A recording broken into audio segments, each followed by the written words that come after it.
ازيكم النهاردة عاملين ايه؟ موضوعنا النهاردة هو المتحف المصري الكبير.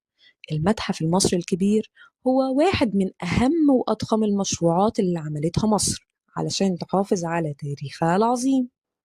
فكرته بدأت في التسعينات، واتحط حجر الأساس سنة 2002 في مكان مميز جدا بيطل على أهرامات الجيزة.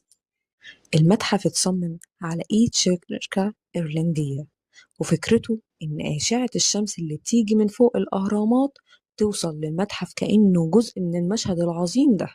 بدأ البناء سنة 2005، واتعمل أكبر مركز لترميم الآثار في الشرق الأوسط علشان يحافظوا على القطع الأثرية قبل ما تتعرض.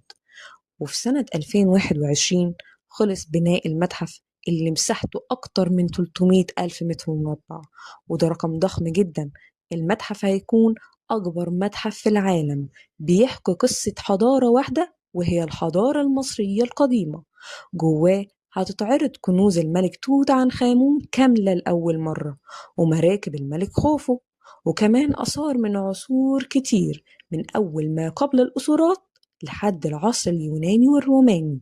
مش بس كده، جواه متحف أطفال ومركز تعليمي وسينما وقاعات للمؤتمرات ومطاعم وكافيهات ومحلات تجارية، يعني مكان ثقافي وسياحي وترفيهي في نفس الوقت. ودلوقتي في جولات محدودة لبعض المناطق المفتوحة، زي البهو العظيم اللي فيه تمثال رمسيس الثاني، بس القاعات الداخلية لسه مقفولة لحين الافتتاح غدا اللي هو 1/11 بإذن الله. المتحف المصري الكبير مش مجرد مبنى، ده صرح عالمي بيحكي للعالم كله قصة حضارة مصرية اللي عمرها آلاف السنين. وشكرا.